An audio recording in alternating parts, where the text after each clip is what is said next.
بەناوی خوای بەخشندەی مێرەبان سڵاوتان لەبێت بەڕێزان باز لە ژمارەکانی ناو بودجێ عێراق بۆ ساڵی 2023 دەکەین کە گەورەترین بودجێ لە مێژووی عێراقدا کۆی گشتی خەرجیەکانی بودجەی 2023 199 تریلیۆن و 22 میلیار و 111 میلیۆن و 663 هزار دینارە ئەوە کۆی گشتی خەرجیەکانە. داهات 134 تریلیۆن و 552 میلیار داهاتمان هەیە بە داهاتی نەوتی و غەیرە نەوتی. کورتێنان لە بودجەدا 64 تریلیۆن و 469 میلیار دینارە. بودجەی بەکاربردن لە کۆی گشتی خەرجیەکان لە 175 کە ئەمە ڕێژەیەکی زۆر زۆرەوە پێچەوانەی ستانداردی جیهانیە و بەرهێنان لە 125 لە کاتێکە دەبوایە و بەرهێنان زیاتر بووایە لە بودجەی بەکاربردن. بەڵێ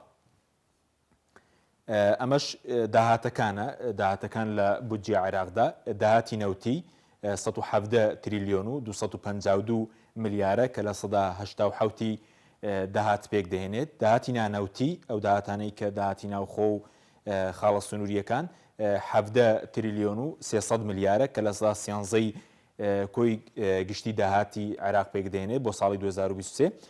کۆی گشتێکە 134 تریلیۆن و 552 میلیارە کەمە کۆی گشتی داهاتە. بەڵێ بچینە سەر هەنادەی نەوت لە بودجێ عێراقدا ڕۆژانە دەبێت عێراق 3 میلیۆن و 500 هزار بەرمیل نەوت هەنار دەبکات.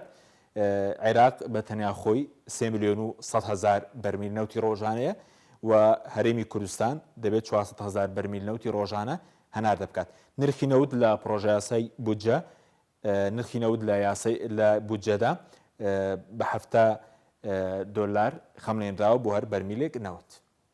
بەڵێ پشکی هەرێمی کوردستان لە بودجێ عێراق 112.67 و دەبێت 400 هزار بەرمیل نەوت هەنار دەبکات و نیوەی داهاتی فیدراڵی ئەو داهاتانەی کە داهاتی فیدراڵین کە داهاتی خاڵە سنووریەکان گومرگ دەبێت بگەڕێتەوە بۆ بەغدا لە 150 بە پێی یاسای ئیدارەی مالی لە 150 بۆ هەرێم دەبێت لەگەڵ داهاتی ناوخۆ باج ڕوسماتیش هەمووی بۆ حکومەتی هەرێم دەمێنێتەوە.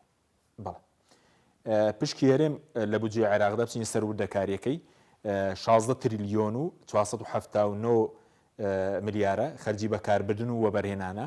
دیارە لەو 16 تریلیۆنە نزیکەی 11 تریلیۆنی بۆ موچەی فەرمانبەران و خانەنشینانە، هەروەها زیاتر لە 2 تریلیۆنی بۆ بواری خەرجی فەرمانگەکان و سیانەیە و 276 میلیاری بۆ بودجەی پێدانی پارێزگاکان، هەروەها پرۆژەکانی وەبەرهێنانیش 2 تریلیۆن و 800 میلیارە کە کۆی بودجێ بەکاربن و وەبەرهێنان 16 تریلیۆن و 479 میلیار دینارە. بەڵێ پترۆ دۆلار پشکی هەرێم 664 میلیار دینارە کە لە هەر بەرمیلێک نەوت 5 دۆلار بەو ناوچانەی کە نەوتیانەیە. بینە سەر خەرجی سیادی لە خەرجی سیادیش هەرێم پشکەیە موچەی پێشمەرگە ئەوەی کە زامن کراوە لە چوارچێوەی وەزارەتی بەرگری عێراق 228 میلیار و 304 میلیۆن دینارە و لە هەمان کاتدا هەر لە خەرجی سیادی 3 تریلیۆن و 876 میلیار دینار دانراوە بۆ خەرجی نەوتی هەرێم بۆ گواستنەوە بۆ بەرهەمێنان و بۆ هەناردەکردن. خەرجێکی دیکەمانەیە خەرجی حاکیمەیە کە 1 تریلیۆن و 257 میلیاری بۆ دانراوە. خەرجی حاکیمە بەشە خۆراکی مانگانە، دەرمان، کێشەی مڵکدارێتی دەگرێتەوە کە هەرێمیش لەوێ پشکی بۆ دانراوە تا بە کۆی گشتی هەرێم زیاتر لە 20 تریلیۆن دیناری لە بودجێ عێراقەیە وێڕایەوەی کە داهاتی ناوخۆشی بۆ دەمێنێتەوە. ئەگەر بە باشی ئیدارە بدرێت دەبێت هۆی بژانەوەی هەرێم و پرۆژەکان و کێشەی موچەش نامێنێ. بەڵاوەی کە بینیتان وردەکاری ژمارەکان و پشکێرێن بوو لە بودجێ عێراق. بەخوای گەورەتە دەسپێرین. خواتان لەگەڵ.